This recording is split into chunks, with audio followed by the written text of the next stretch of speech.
नमो वरियन्ताणं नमो सिद्धाणं नमो आयल्याणं नमो वज्रायाणं नमो लोहे सौवसावुणं ऐसो पंचनमुकारो सौवपावपणासनो मंगलानं च सौवेशिं मम वै मंगलम् मंगलम भगवान वीरो मंगलम गौतम प्रभु मंगलम सुलभद्राद्या जैन धर्मोस्तु मंगलम। प्रवचनનો વિષય છે માર્ગ ભૂલેલા જીવન પથિકોની પ્રતિબોધ કથા। આજથી 1245 વર્ષ પૂર્વે બનેલો 4 પ્રસ્તાવ અને 17,000 શ્લોકોની અંદરમાં ફેલાયેલો આ કુવલયમાલા નામનો ગ્રંથ ક્રોધ, માન, માયા, લોભ અને મોહ આ 5 દોષોને જાણવા માટે, આ 5 દોષોની ચાલબાજી, આ 5 દોષોની હોશિયારી, આ 5 દોષોની ચાલાકી, આ 5 દોષોની એક અદ્ભુત માયાજાળ, એવી માયા ફેલાવી છે કે દુશ્મન હોવા છતાં પણ આપણને દોસ્ત લાગે છે આપણા કટ્ટર દુશ્મન જે આપણું બગાડવા માટે જ આવ્યા છે, છતાં પણ આપણને એમ લાગે છે કે નહીં, આ મારું સુધારે છે, આ મને સંભાળે છે, આનાથી જ મારો જીવનનો વ્યવહાર ચાલે છે। આજે વિશ્વની અંદરમાં અડધા ઉપરની માનવ વસ્તીને મનની અંદરમાં એવો એક ખ્યાલ છે કે થોડો ઘણો પાવર બતાવીએ ને તો જ લોકો શાંત રહે। આ તો બધું બતાવવું પડે, આવું તો કરવું પડે, આવું તો હોય, આવું તો કરાય, આવું તો સામાન્ય ચાલી શકે, જીવનમાં પ્રેક્ટિકલ બનવું પડે, બહુ બધી જડતા જીવનમાં ન રખાય, આવા બધા જે ડાયલોગ્સ, આવી બધી જે બાબતો, આવી બધી જે વાતો, આ બધું જ આ 5 દોષોના કારણે ઉત્પન્ન થતું હોય છે। એટલે કેવી એની હોશિયારી હશે કે આપણા કટ્ટર દુશ્મન હોવા છતાં પણ આપણને જીગરજાન દોસ્ત લાગે છે, આપણને જીવનના સહાયક લાગે છે માર્ગ ભૂલાવનારા, પથભ્રષ્ટ કરાવનારા, ઉન્માર્ગે લઈ જનારા, ખોટા રસ્તે દોરી જનારા, છતાં પણ આપણને મીઠા લાગે છે કડવા, છે કટું, છે નુકસાનકારી, છતાં પણ આપણને લાભકારી લાગે છે। તો આ 5 દોષોની ગુલામીમાંથી છૂટવું બહુ સહેલું નથી। એક તો પહેલા નંબરની અંદરમાં આ દોષો ખરાબ છે એવો મગજની અંદરમાં ખ્યાલ ઉત્પન્ન કરવો જ કઠિન છે। તમે પણ સંસારની અંદરમાં રહો છો, આ પ્રવચન સાંભળનારા બધાને કહું છું, આપણી આજુબાજુની દુનિયાની અંદરમાં આપણે આવા કેટલાક માણસો જોયા હશે ને કે જે આ 5 દોષોનો બચાવ કરતા હોય, 5 દોષોને જીવનમાં સારા ગણતા હોય, એની સાથે જિંદગી જીવવી જ પડે, આવું તો કરવું જ પડે, આવું તો ચાલે, આવું તો कराए, ऐसा तो हो सकता है, ऐसा तो चलता रहता है, अरे ये तो जिंदगी लाइफ है, ऐसा होता ही रहता है, આવું કેટલુંક સમાધાન આ 5 દોષો આપણને શીખવાડે છે। તો હવે આ 5 દોષોની ગુલામીમાંથી બહાર તો નીકળવું જ પડશે। તો આ 5 દોષોની ગુલામીમાંથી બહાર નીકળવા માટેના રસ્તા, એનો નકશો, એનો મેપ, એની ગાઈડ બસ આ કુવલયમાલા ગ્રંથ છે। એક કથા દ્વારા આખી બાબતો આપણને ક્લિયર કરતા જાય છે, બતાવતા જાય છે। આજે અમે પણ અત્યારે શંખેશ્વરથી ગિરનાર તરફની વિહાર યાત્રા શરૂ કરી છે। કદાચ 36 વર્ષ પછી, એટલે કયા રસ્તેથી ગયા હતા એ પણ યાદ નથી। તો અમારે પણ જવું હતું તો અમે બધાની પાસેથી મેપ મંગાવ્યા, નકશા મંગાવ્યા, રૂટ મંગાવ્યો, રસ્તો મંગાવ્યો, જનારા મહાત્માઓને પૂછ્યું કેવી રીતે જવાય, વચ્ચેમાં કયા કયા વિહારધામ આવે, કઈ જગ્યાએ સ્ટોપેજ લેવાનો, કઈ જગ્યાએ રોકાવાનું, શું વ્યવસ્થા, કેવી રીતે આગળ પાછળનો વિહાર ગોઠવવાનો, અને એ પ્રમાણે આખો વિહાર અમે ગોઠવ્યો। તો એક શંખેશ્વરથી ગિરનાર તરફની જો યાત્રા કરવી હોય તો આટલા બધા સર્વે કરવા પડે, આટલી બધી પૂછપરછ કરવી પડે। તો આ તો એક જીવનની યાત્રા છે, અને આ જીવનની યાત્રાની અંદરમાં આવા બધા દોષોની ગુલામીમાંથી બહાર નીકળવું હોય તો આ ગ્રંથોના પ્રવચન, આ ગ્રંથોનો સ્વાધ્યાય, આવી રીતે પૂર્વ પુરુષોએ કરુણા રસથી બનેલા આ જે ગ્રંથો છે એની બાબતોને જાણવી પડશે। અને આપણે કથા જાણતા જાણતા જાણતા ત્યાં સુધી પહોંચેલા છીએ કે હવે તો પલ્લીપતિની સાથે ગાઢ દોસ્તી થઈ ગઈ કુવલયચંદ્ર કુંવરને। એક સમય લડતા હતા, મારામારી કરતા હતા, એકબીજાનો જાન લેવાનો પ્રયત્ન કરતા હતા, પરંતુ જ્યારે જાણ્યું કે સાધર્મિક છે, હવે તો ખબર પડી કે પોતાનો જ કુટુંબીજન છે, એટલે કુવલયચંદ્ર કુંવરને જ્યારે પલ્લીપતિએ પૂછ્યું કે તમે કયા ધન્ય માતા પિતાના દીકરા છો, તમે કયા કુલરૂપી આકાશની અંદરમાં ચંદ્રની જેમ તમે ઉત્પન્ન થયેલા છો, ત્યારે એ વખતે કુવલે ચંદ્ર કુંવરે એક નવી રીતે જવાબ આપ્યો કે મને એટલું બોલો, મને એટલો જવાબ આપો. પછી હું તમને બીજી વાત કરું. એટલે અયોધ્યાની અંદરમાં જે દઢવરમાં રાજા છે, શું એ તમારા કાકા છે? એ તમારા કાકા થાય છે, જે એકચ્યુઅલી કુવલે ચંદ્ર કુંવરના પિતાજી છે. તો અયોધ્યાની અંદરમાં જે દઢવરમાં રાજા રહે છે, શું એ તમારા અંકલ થાય, તમારા કઝિન થાય, તમારા કાકા થાય? શું એને કોઈ પુત્ર છે કે નથી? ત્યારે એ વખતે પલ્લીપતિ દીર્ઘ નિશાસો નાખતા બોલ્યો કે એટલા તો પુણ્ય ક્યાંથી હોય, પરંતુ કોઈક માણસ પાસેથી એવું સાંભળવામાં આવેલું હતું કે દઢવરમાં રાજા અને શ્રીદેવીની આરાધના કરી, દઢવરમાં રાજાએ શ્રીદેવીની આરાધના કરી અને ઉત્તમ પુત્ર રત્નને પ્રાપ્ત કર્યું છે. એટલા સમાચાર મારી પાસે છે. પછી શું થયું, આગળ શું થયું, એ દીકરો કોણ છે, ક્યાં છે, શું એનું નામ પડ્યું, એની કશી જાણકારી મારી પાસે નથી. અને આ સહ્યાદ્રી પર્વતની ગીરી ગુફાઓ એટલી બધી ઘન છે, એટલી બધી કઠિન છે કે આમાં કોઈ સ્વેચ્છાએ તો પ્રવેશ કરે જ નહીં. ખબર છે કે ભાઈ અમારી પલ્લી બહુ કુખ્યાત છે. એટલે શ્રીદેવીના પ્રભાવથી દઢવરમાં રાજાને જે પુત્ર રત્ન પ્રાપ્ત થયો છે, એટલા સમાચાર મને મળ્યા છે. આ સાંભળ્યા પછી કુવલે ચંદ્ર કુંવરે બહુ ઠંડે કરે છે, બહુ મીઠાશ થઈ કે તમે જે વાત સાંભળેલી હતી ને કે દઢવરમાં રાજાએ શ્રીદેવીની આરાધનાથી પુત્ર રત્ન પ્રાપ્ત કર્યો છે, એ બીજો કોઈ નથી, તમારી સમક્ષ જે નતમસ્તક ઊભો છે સામે હાથ જોડીને, તમારા ભાઈ સમાન, એવો હું પોતે છું અને મારું નામ છે કુવલે ચંદ્ર. આટલું બોલતાની સાથે, અરે આ તો મારો ભાઈ છે, આ તો અમારો ભાઈ, આમ બોડીને આમ બોલતાની સાથે દોડીને વાવાઝોડાની જેમ દોડ્યો અને વીજળીની જેમ વળગી પડ્યો અને એના ખભા ઉપર માથું પછાડીને રુદન કરવા માંડ્યો. અરે તું તો મારો ભાઈ નીકળ્યો, સાધર્મિકનો સંબંધ નીકળ્યો, એ તો વાત બરોબર છે, પણ ભાઈ નીકળ્યો. કદાચ મેં તને મારી નાખ્યો હોત તો, મેં તને ખતમ કરી નાખ્યો હતો, મારા દ્વારા તને કોઈ ઘા થયો હોત તો. એટલું બધું પલ્લીપતિ રડ્યો.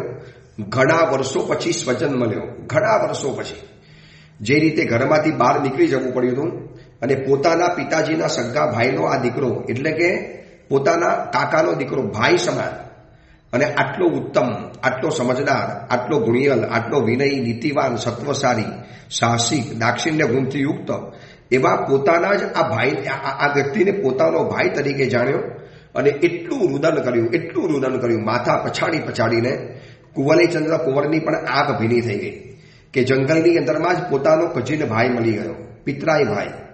અને આ બાજુ આને તો વર્ષો પછી પરિવારમાંથી જ્યારે કાઢી દેવાની અંદરમાં આવ્યો તો વિશ્વાસઘાત કરીને, પછી આ પોતાનો ભાઈ આવી રીતે મળ્યો. એટલે એટલા બધા સવાલ પૂછે છે કે શું દઢવરમાં રાજા કુશળ છે ને, શ્યામાદેવી માતા બરોબર છે ને, રાજ્ય પર સ્થિર છે ને? કુમારે કીધું કે બધું જ સરસ છે, બધું સારામાં સારું છે, તમે અહીં કેવી આવી ગયો? તો કુમાર તું અહીંયા કેવી રીતે? હવે સીધો જાણે આત્મીય સંબંધ થઈ ગયો. કુમાર તું અહીં કેવી રીતે? તારે તો ત્યાં હોવું જોઈએ. શું કઈ એવું ઘટના બનેલી છે? એને કીધું કે કોઈ જ ઘટના નથી બની અને ટૂંકની અંદરમાં આખો વૃત્તાંત બતાવી દીધો કે અશ્વ દ્વારા અપહરણ થયું. એ સાગરદત્ત મુનિવર જંગલની અંદરમાં મળ્યા, અમારા પૂર્વભવનો દેવ જે મને ઉપાડીને અહીંયા લાવેલો હતો, અને અમારી આ 6 મિત્રોની આખી કહાની. અને 6 મિત્રોની આખી કહાની જ્યારે કુવલે ચંદ્ર કુંવરે શરૂ કરી અને આખો પરિવાર સાંભળે છે, આંખમાંથી આંસુની સાથે સાંભળતા જ ગયા 5 દોષોની પરેશાની. આ 5 દોષોથી ન ભોગ બનેલા 5 પુરુષો, 5 મિત્રો, સોરી 5 મિત્રો છે, 6 મિત્રો નથી. આ 5 મિત્રો, અને 5 મિત્રો પછી દેવલોકની અંદરમાં ગયા, ત્યાંથી અલગ અલગ રીતે ચાલ્યા અને એકબીજાને પ્રતિબોધ કરવાનું વચન આપેલું હતું, એકબીજાને ધર્મ પ્રતિબોધ કરવાનું વચન આપેલું હતું. અને એ વચન ખાતર સાગરદત્ત મુનિવરે મને જંગલની અંદરમાં બોલાવડાવ્યો. હવે મને એક કામ સોંપેલું છે કે અમારા જ 5 મિત્રોમાંની એક મિત્ર જે સ્ત્રી બની છે, રાજકુમારી બની છે, વિજયા નગરીની અંદરમાં કુવલે માલા તરીકે જે જન્મી છે, હવે મારે એને પ્રતિબોધ કરવાની છે. અને આ પ્રમાણે બસ આખો મારો વૃત્તાંત છે. અને બસ એ જંગલની અંદરમાં આવ્યો અને કુવલે માલાને પ્રતિબોધ કરવા માટે નીકળતો હતો અને ત્યાં તમારો ભેટો થયો, સાથવાની સાથે જતો હતો અને એમાં જે આપણે યુદ્ધ થયું, બસ એ આપણે આવી રીતે ભેગા થયા. અને દર્પફલીય જે હવે પલ્લીપતિ છે એ તો એટલો બધો ખુશ થઈ ગયો, હવે હું તમને કોઈ પણ જગ્યાએ નહીં જવાનું, બસ અહીંયા જ રહો, આપણે બંને ભાઈઓ અહીંયા સાથે રહીશું, મારે મારો પરિવાર તો છે જ નહીં, તું જ મારો ભાઈ, તું જ મારો પરિવાર. એ વખતે કુંવલેચંદ્ર કુંવર કહે છે કે રહી જા, કોઈ વાંધો નથી, તારા જેવો ભાઈ પણ મને કેવી રીતે મળવાનો, આવો સાહસિક, આવો પરાક્રમી, આવો ધર્મશીલ, આવો સમજદાર ભાઈ, તારા જેવો ભાઈ પણ મને નહીં મળે. પરંતુ મને ગુરુએ એક જવાબદારી સોંપી છે, સાગરદત્ત મુનિવરે, અમારા પૂર્વભવના મિત્ર હતા, આજે મુનિવર બન્યા છે અને જ્ઞાની ભગવંત બન્યા છે, એમને સોંપેલું કામ એ તો મારે કરવું જ પડશે. હવે કાલે જજે, પછી જજે, શું ઉતાવળ છે, આમ કરતા કરતા કરતા કરતા દિવસોના દિવસો ખેંચી નાખ્યા. અને કુંવલેચંદ્ર કુંવર પણ દાક્ષિણ્ય ગુણથી ભરેલો છે, શરમ ગુણ.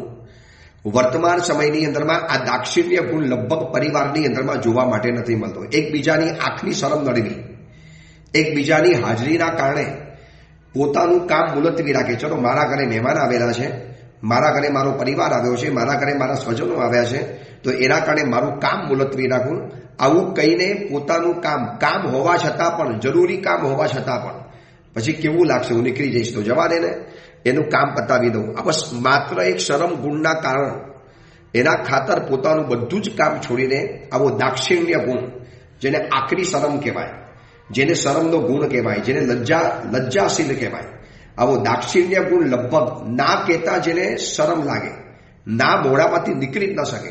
આજે ઘણા વ્યક્તિ એવા છે કે જે મોઢામાંથી ના નથી પાડી શકતા, તો પરિવારવાળા કે એમ બધાને હા પાડી દેવાની, એમ તમે કોઈને ના નથી પાડી શકતા, આવું ચાલતું હશે. પણ એ વ્યક્તિનો ગુણ જ એવો છે, દાક્ષિણ્ય ગુણ, કે શરમ એને છે ને ના કહેતા એનું દિલ અચકાય, એ કહી ન શકે ના. બસ આ દાક્ષિણ્ય ગુણના કારણે દર્પફલીય પલ્લીપતિ કે હમણાં રહેવા દે, પછી જવા દે. અને આમ કરતા કરતા કરતા કરતા જ્યારે એને કીધું કે ભાઈ જવા દો, અતિશય જરૂરી કામ છે, આમ તો બહુ સમય નીકળી ગયો છે, સાગરદત્ત મુનિવરની સાથે અમારે ડીલ થયેલી છે, મારે એને પતિબોધ કરવાનો છે, એ મારી પત્ની બનવાની છે, અને અમારા સંતાન તરીકે એક દેવાત્મા જે હજી અમારો મિત્ર બાકી છે એ બનવાનો છે. આ રીતે અમારા 5 મિત્રોનું આખું એક વર્તુળ પરિપૂર્ણ થવાનું છે. અને આમ કરતા કરતા દિવસો ખેંચતા ગયા, એમાં વર્ષાકાલ આવી ગયો, ચોમાસું આવી ગયું. જૂના કાળની અંદરમાં વર્ષા ઋતુની અંદરમાં મુસાફરીઓ નથી થતી. આજે પણ અતિચારમાં આપણે બોલીએ છીએ ને, વર્ષાકાલે ગામાતૃ કીધું, તો વર્ષાકાલે મુસાફરી નથી થતી.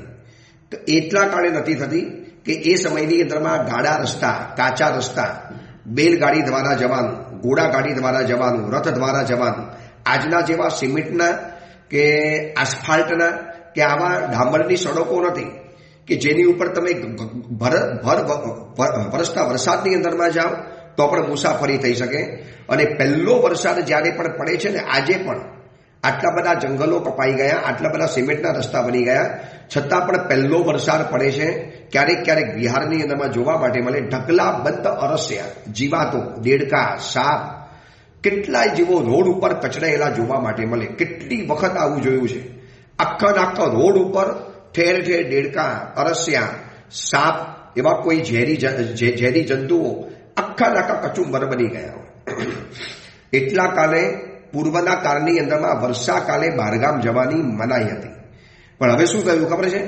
શત્રુંજય તીર્થની યાત્રા ખાલી બંધ રાખી, બાકી બધી જગ્યાએ જઈ શકાય. કોઈ કે શત્રુંજય તીર્થની યાત્રા, તો કે ન કરાય.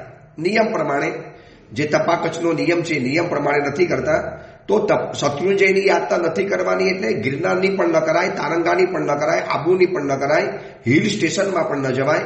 હવે તો એવા મહિલા મંડળો જોયા છે, એવા ભૈલા મંડળો પણ જોયા છે, એવા સામાયિક મંડળો પણ જોયા છે, એવા સાવિકાઓના સામાયિક મંડળ અને ભક્તિ મંડળો જોયા છે. પર્વાધિરાજ પર્યુષણ મહાપર્વ પત્યા નથી અને યાત્રાઓ શરૂ કરી દીધી છે. વરસાદ તો ચાલુ જ છે. આ વખતે પણ આ ચોમાસાની અંદરમાં છેક નવરાત્રિના ગરબા સુધી, છેક સુધી વરસાદ રહેલો છે. એના પછી દિવાળી આવી ત્યાં સુધી પણ વરસાદ ચાલુ હતો. તો પછી વર્ષા ઋતુની અંદરમાં મુસાફરી નહીં કરવાની, એની પાછળના ઘણા કારણો હતા. કે વિરાટના તો હતી, શરીર વિરાટના અને સંયમ વિરાટના. શરીર વિરાટના પણ જુઓ કેટલાય એવા બનાવો બને છે. હિલ સ્ટેશનમાં ફરવા માટે જાય, પછી કોઈ એવા ડેમની અંદરમાં નાહવા પડે. ભૂસી ડેમની અંદરમાં ગયા વખતે પરિવાર નાહવા માટે પડ્યો. આખો નાખો પરિવાર પાણીની અંદરમાં તણાઈ ગયો. જોત જોતાની સાથે કિનારા ઉપર લોકો ચિચિયારીઓ પાડે છે, પણ ધસમસતું પાણીનું પૂર. આના વિડીયો બધાએ લગભગ જોયેલા છે. આવા તો કેટલાય બનાવો, કેટલાય પ્રસંગો હર વર્ષે બનતા હોય છે. એટલા માટે વર્ષાકાલે ગામાતરું કીધું, આવો શબ્દ મૂકવાની અંદરમાં આવ્યો. એમાં જો તીર્થયાત્રા બંધ કરી હોય તો પછી હિલ સ્ટેશનમાં ફરવા માટે કેવી રીતે જવાય, રિસોર્ટની અંદરમાં કેવી રીતે જવાય. પરંતુ વર્તમાન સમયની અંદરમાં એટલી મોટી અજ્ઞાનતા ચાલે છે કે પાલીતાણામાં પણ ચોમાસા થતા હશે ને, કરોડો રૂપિયાના ખર્ચે ચાતુર્માસ પાલીતાણાની અંદરમાં થાય, પણ માત્ર 50 દિવસનું. ભલે ને ગમે એટલી સજાવટ કરી હોય, ભલે ને ગમે એટલા મંદિરો બનાવ્યા હોય, ભલે ને કરોડો રૂપિયાના અંધણ કરીને મંડપો બનાવ્યા હોય, અને પાલીતાણામાં તો જાણે કે સ્પર્ધા ચાલે છે. પેલાનો મંડપ આવો બન્યો તો મારો મંડપ તો આવો જ બનવો જોઈએ. ઓલાના ત્યાં દેરાસરની સજાવટ આવી થઈ તો મારા ત્યાં તો આવી જ થવી જોઈએ. અને આ રીતે વર્તમાન સમયમાં પાલીતાણાની અંદરમાં આ વખતે એટલે ગયું ચોમાસું, આ તો 2025 શરૂ થઈ ગયું. આજે એનો બીજો દિવસ, આજે એનો ત્રીજો દિવસ છે. પરંતુ 2024નું જે ચાતુર્માસ ગયું પાલીતાણાની અંદરમાં, કેટલાય આચાર્ય ભગવંતો, મુનિ ભગવંતો, પદસ્થ ભગવંતો, આ બધાના ભવ્યાતિ ભવ્ય ચાતુર્માસ થયા. પરંતુ સમજદાર વ્યક્તિએ બહુ વ્યવસ્થિત સમાચાર લીધેલા છે કે 700 કરોડ રૂપિયાનો ખર્ચો થયો. 700 કરોડ રૂપિયાનો. ચલો ભક્તિ થઈ, એમાં ના નથી. ચતુર્વિશ્ય સંઘની ભક્તિ ઉત્તમ દ્રવ્યોથી કરી, સારામાં સારી વાત છે. પરંતુ જે સજાવટ કરી હશે, જે પણ ડેકોરેશન કર્યું હશે, કેટલા દિવસ માટે? માત્ર 50 દિવસ માટે. ચાતુર્માસ જેવા સંવત્સરી પરિપૂર્ણ થયું, બહુમાન વગેરે પતી ગયું. આ વાત એટલા માટે બતાવું છું, કોણે કેટલો ખર્ચો કરવો ન કરવો એ તો દરેક વ્યક્તિને પોતાની મનની ઈચ્છાની વાત છે. કોઈ આમાં કોઈ આપણે કંઈ બોધરેશન ન કરી શકે, કોઈ બંધારણ ન બનાવી શકે. જેની પાસે જેવું ભક્તોનું જોર, જેની પાસે જેવા શાવકો, જેટલું શ્રીમંતોનું જોર, અને ખર્ચો કરી શકે છે. ભલે ને સોનાનો ચાંદીનો મંડપ બનાવે, હીરા અને માણેકની ફર્શ બનાવે, એમની મરજી છે. પરંતુ ચાતુર્માસ જેવું પરિપૂર્ણ થાય એટલે 50 દિવસ પછી પર્વાધિરાજ પર્યુષણ મહાપર્વ પરિપૂર્ણ થયા. ભાદરવા સુદ પાંચમનું પારણું થયું.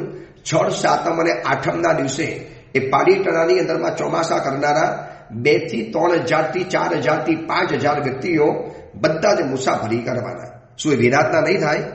એ વિરાટના લાગુ નહીં પડે? ખબર નહીં કેવી રીતે એક શરૂ થઈ ગયું છે કે બસ હવે ચાતુર્માસ પાલીતાણામાં ખાલી 50 દિવસનું, અને 50 દિવસની અંદરમાં કરોડો રૂપિયાનું આંધણ થઈ જાય. મંડપ, ડેકોરેશન, ઠાઠમાઠ, પછી એવી ફૂલોની સજાવટ કરવાની, પછી પોતાના મેગેઝિનોમાં ફોટા છપાવડાવવાના, અને લોકોને કહેવાનું કે અમારું ચાતુર્માસ દિગંતની અંદરમાં ગાજી ઉઠ્યું, અમારું ચાતુર્માસ દેશ દિશાવરમાં ગાજી ઉઠ્યું, અમારું ચાતુર્માસ દુનિયાભરની અંદરમાં જય જયકાર થઈ ગયો, અમારા ચાતુર્માસની અંદરમાં આમના જેવું કોઈ મંડપ નહીં, આમના જેવું અમારું કોઈ મંદિર નહીં, આમના જેવી અમારી કોઈ વાટિકા નહીં, અમારા જેવું કોઈના ઠાઠમાઠ નહોતો. બસ માત્ર પોતાએ જોવાનું, પોતાએ રાજી થવાનું, અને પોતાએ પોતાની જાતે પોતાના મેગેઝિનમાં લખવાનું. પોતાનું મેગેઝિન, પોતે જ લેખક અને પોતે જ એના વખાણ કરનારા. ભલે ઠીક છે, જે થયું એ થયું, પરંતુ એની સામે એટલી મોટી જરૂરી છે જૈન યુનિવર્સિટી બનાવવાની, જૈન વ્યક્તિઓને આગળ વધારવાની. આજે આપણા શાવક શાવિકાના દીકરાઓને એજ્યુકેશનની અંદરમાં પૈસા નથી મળતા, અને એવા કેટલાક કન્વર્ઝેશન કરનારા ધર્મો છે, એ લોકો પૈસા આપી દે છે. એટલા મોટા પાયે જૈન ધર્મના શાવક શાવિકાઓ કન્વર્ટ થયા છે કે જે આ ધૂમધામની અંદરમાં દેખાતું જ નથી. આ મોટી ચકાચોળ, આ મોટું જ આડંબર, એ આડંબરની લાઇટ એટલી મોટી છે ને કે એની લાઇટની અંદરમાં આંખો અંજાઈ ગઈ છે, અને પડદા પાછળની વાસ્તવિકતા લગભગ આપણને જોવા માટે આપણે તૈયાર નથી. એટલા મોટા પાયે હું કદાચ જાહેરમાં પ્રવચન આપું છું માટે એ લોકોનું નામ નથી બોલી શકતો, પરંતુ સારા કહેવાતા ધર્મવાળાએ આપણા જૈનોનું કન્વર્ઝેશન કર્યું છે. શું કહીને? આવી જાઓ, તમારો આખો પરિવાર, બધો જ અમે ખર્ચો આપી દઈશું, તમારા તેજસ્વી દીકરાઓને ભણાવીશું, અમારી સ્કૂલો ચાલે છે, અમારી મોટી યુનિવર્સિટીઓ ચાલે છે, અમારા વિશ્વવિદ્યાલયો ચાલે છે, અમે વિદેશની અંદરમાં એને ભણવા માટે મોકલીશું. હવે મજબૂરી કા નામ મહાત્મા ગાંધી છે. આ બાજુ ધર્મનો પ્રેમ ઉત્પન્ન નથી થયો, અને આપણે આ ઠાઠમાઠમાંથી ઊંચા નથી આવતા. માત્ર ડેકોરેશન, માત્ર ખર્ચા, માત્ર ફૂલોના ડેકોરેશન, અને 50 દિવસ પાલીતાણાના માત્ર 50 દિવસના માટે એટલું ભવ્યાતિ ભવ્ય ડેકોરેશન કરવાની અંદરમાં આવે છે. કદાચ એનાથી લોકો કમાતા પણ હશે, પરંતુ આ અંગે કંઈક તો વિચારવું તો પડશે જ. ક્યાં સુધી આ બધી અંધેકી દોડ ચાલ્યા કરશે? ધૂમધામે ધમાધમ ચરી જ્ઞાન માર્ગ રહ્યો દૂર રહે. કદાચ આ સાંભળ્યા પછી કોકને મનમાં દુઃખ પણ થશે કે અમને સંભળાવે છે, અમને સાચી વાત કહેવા માટે આવે છે, અમને સ્પષ્ટ વાત કહેવા માટે આવે છે, અમને સીધી વાત કહેવા માટે આવે છે. ભૈયા સાચી વાત તો સાચી વાત જે છે તે છે, પણ આના માટે કંઈક તો વિચારવું પડશે. લોકો ચોમાસું કરવા માટે આવે છે, ડેકોરેશન જોવા નથી આવતા.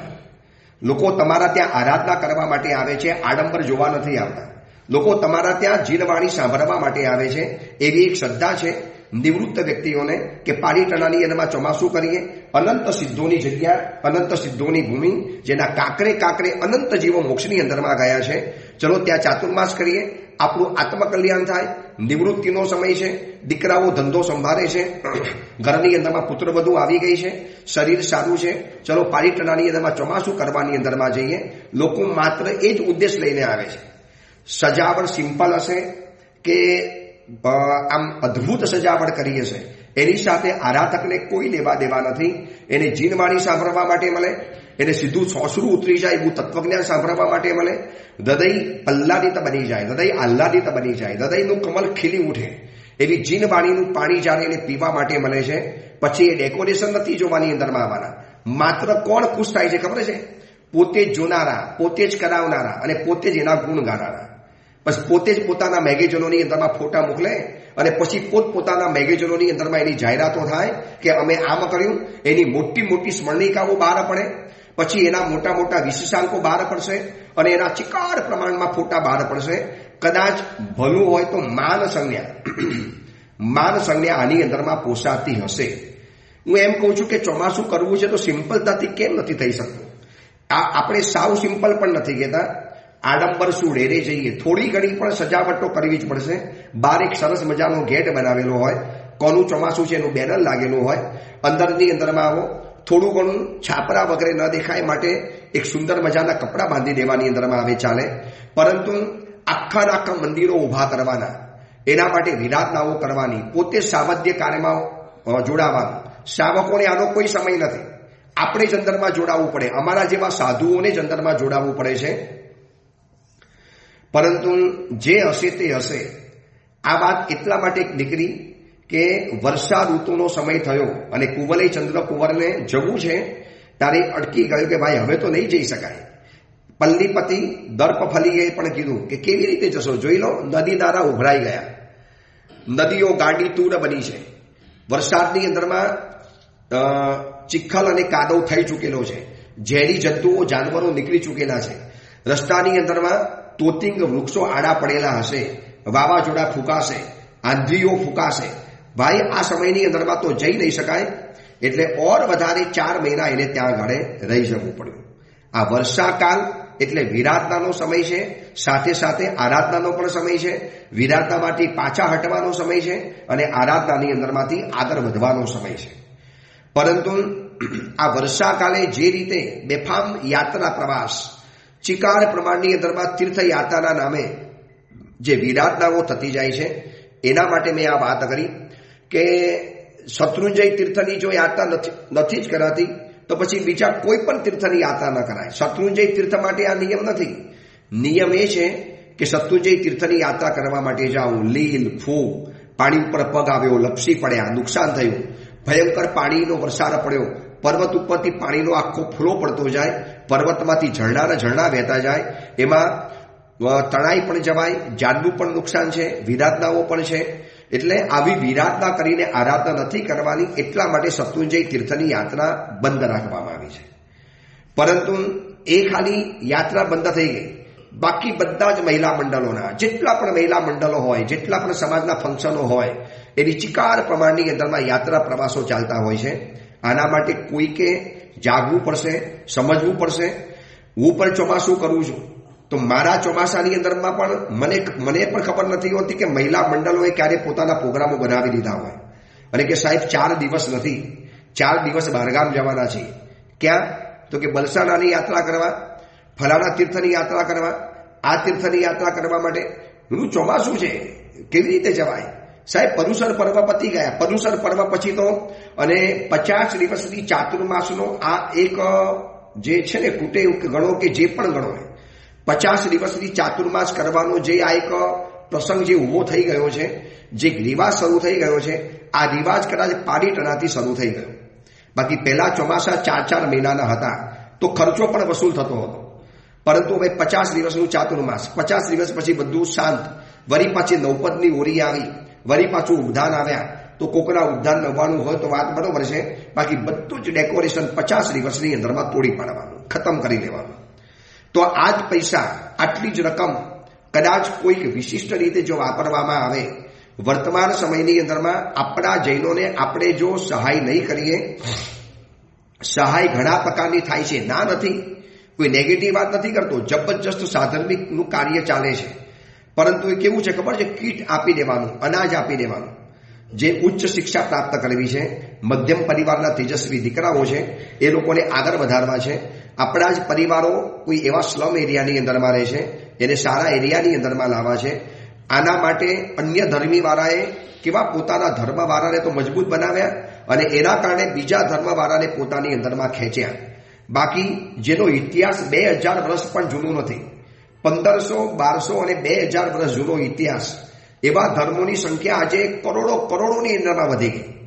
અને આપણે હિન્દુઓ કેમ પાછળ પડતા ચાલ્યા? એમાં આપણે જૈનો કેમ સૌથી વધારે સંખ્યામાં પાછા પડતા ચાલ્યા? કારણ કે આપણે સમાજની ચિંતા નથી કરી, આપણે ચિંતા કરી છે માત્ર મંદિરોની, મૂર્તિઓની, મકાનોની, સ્થાપત્યોની. પણ એને પૂજનારી વ્યક્તિની પણ ચિંતા હવે જીવનમાં કરવી પડશે, તો જ ધર્મ કદાચ બચી શકશે. હવે વર્ષા ઋતુનો સમય આવી ગયો અને એ વખતે દર્પ ફલીએ કીધું, જો પવન કેવો ફૂંકાય છે, જો આ બધા વૃક્ષો કેવા પવનની અંદરમાં નૃત્ય કરી રહેલા છે. એટલે આ વર્ષા ઋતુની અંદરમાં ભાઈ મુસાફરી કરવી બહુ મુશ્કેલ છે. જો આ પ્રથમ વરસાદ, ધોધમાર વરસાદ, નદી નાળા તો ઉભરાયા, રસ્તા પણ નદી જેવા બની ગયા છે, નદીઓ પણ દરિયા જેવી બની ગઈ છે. અને આખી વર્ષા ઋતુનું વર્ણન આ કુવલય માલામાં પૂજ્ય ઉદ્યોતન સુરેશ્વરજી મહારાજે કર્યું છે. એમ લાગે કે એક આચાર્ય પણ પ્રકૃતિના કેવા ચાહક રહેલા હશે. કેવાય વર્ષા ઋતુનું વર્ણન કરેલું છે, એટલું સુરેખ વર્ણન કે વર્ષા ઋતુની અંદરમાં કયા જીવો બહાર આવે, અંકુરા કેવી રીતે ફૂટે, પાણીના ઝરણા કેવી રીતે નીકળે, ખેડૂતો કેવી રીતે પોતાના ઘર તરફ પાછા ફરી જાય, પછી વિરહીની સ્ત્રીઓ એની શું જીવનની અંદરમાં હાલત થાય, પછી શ્યામ મેઘ આકાશની અંદરમાં કેવા ગરજતા હોય છે, એનું જે વર્ણન કરવાની અંદરમાં આવ્યું છે. બહુ લાંબુ વર્ણન છે. હવે 4 મહિના તો એને ત્યાં રહેવું જ પડ્યું. હવે 4 મહિના પરિપૂર્ણ થયા, ચોમાસું પરિપૂર્ણ થયું. માત્ર 50 દિવસ નથી રોકાયા કુવલયચંદ્ર, 4 મહિના રોકાયો છે. કદાચ આજના સમય હોત તો પાલીતાણાના ચાતુર્માસની જેમ 50 દિવસ રોકાઈને પછી નીકળી પડ્યો હોત. પરંતુ 4 મહિના પરિપૂર્ણ કર્યા. હવે એ કહે છે કે ભાઈ મારે તો જવું જ પડશે, મારે આ કાર્ય સિદ્ધ કરવું પડશે. તમારી નથી ઈચ્છા, હું સમજું છું, પણ સજ્જન પુરુષો જે કાર્યની સમાપ્તિ ન થાય ત્યાં સુધી એ કાર્યની પાછળમાંથી હટતા નથી. મેં એક પ્રતિજ્ઞા કરી છે મારા ગુરુ પાસે કે મારે એને પ્રતિબોધ કરવાની છે. તો પછી જીવનું જોખમ હોય કે પછી લાગણીનો સવાલ હોય, લાગણી અને કર્તવ્ય જ્યારે આવે ત્યારે મારે મારું કર્તવ્ય તો બજાવવું જ પડશે. ભાઈ પ્લીઝ મને જવા દો. અને દર્પફલીએ પણ વિચાર્યું કે ભાઈ તમારી વાત સાચી છે, હું મારા સ્વાર્થ ખાતર, હું મારા એક લાગણીની સ્વાર્થ ખાતર હું તમને રોકી રાખું એ પણ ન ચાલી શકે. માટે જાઓ, તમે અવશ્ય તમારું કાર્ય કરો, જશો એ મને નહીં ગમે, છતાં પણ હું તમને જવા દઉં છું. પરંતુ એક કામ કરો, તમારી સાથે હું મારા સેનાપતિને મોકલું, તમારી સાથે મારા સૈનિકોને મોકલું અને છેક વિજયનગર સુધી તમને સાથ આપશે. કુંવરચંદ્ર કુંવર કે કેમ, તમને મારી ઉપર શંકા પડે છે? શું તમને મારા બાહુબલની અંદરમાં કંઈ શંકા પડે છે? અરે તમારું બાહુબલ તો મેં જોઈ લીધું આપણા યુદ્ધની અંદરમાં, પણ મને એમ થાય ને કે મારો ભાઈની લાગણી છે. નહીં, હું મારી રીતે જઈશ, મારા સંયોગો પ્રમાણે જઈશ, તમારે કોઈ જ કહેતા કોઈ કરવાની જરૂર નથી. અને આ પ્રમાણે રાજાએ કહ્યું. તારે હસતા હસતા કુમારે કીધું, સંયોગ હોય છે ત્યાં વિયોગ તો અવશ્ય થવાનો, એ તમે જાણો છો, માટે હું જઉં છું, ચિંતા નહીં કરતા, મારે તો અવશ્ય જવું જ પડશે. જો એમ જ હોય તો હું પણ હવે અહીંયાથી ચાલ્યો જઈશ, હું પણ કોઈક એવા એકાંત પ્રદેશની અંદરમાં ચાલ્યો જઈશ અને કોઈ ઉત્તમ ગુરુની પાસે સંયમ જીવનનો સ્વીકાર કરીશ.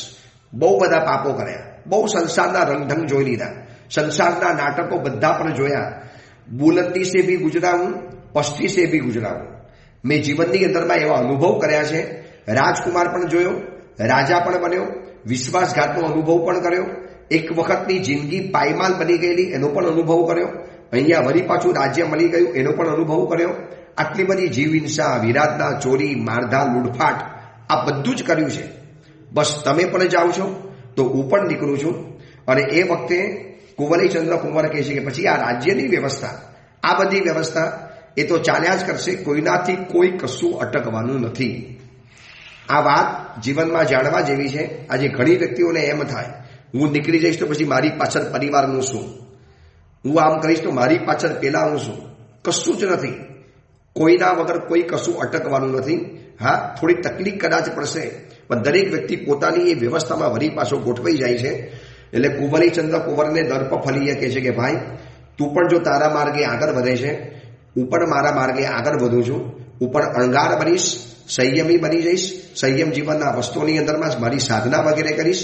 એને પણ પોતાની રાજ્ય વ્યવસ્થા કરી દીધી અને બંને જણા સાથે નીકળી પડ્યા. કુંવરચંદ્ર કુંવર ગયા છે દક્ષિણ દિશાની અંદરમાં અને દર્પ ફલીયા પણ પોતાની તરફ પશ્ચિમ દિશાની અંદરમાં આગળ વધી ગયા. હવે કુંવરચંદ્ર કુંવર કુંવલી માલા સુધી કેવી રીતે પહોંચે છે? પહોંચવું કઠિન છે. એમ કે રાજાની રાજકુમારી જઈને તરત ન મળી જાય, એટલી ઇઝી અવેલેબલ ન હોય, તો કેવી રીતે પહોંચે છે, શું જાય છે, એની વાત આપણે આગળ વિચારીશું. એ જ મંગલ કામના, મંગલ ભાવના. જેના વિરુદ્ધ કાંઈ પણ બોલાયું હોય તો મિચ્છામી દુક્કડ.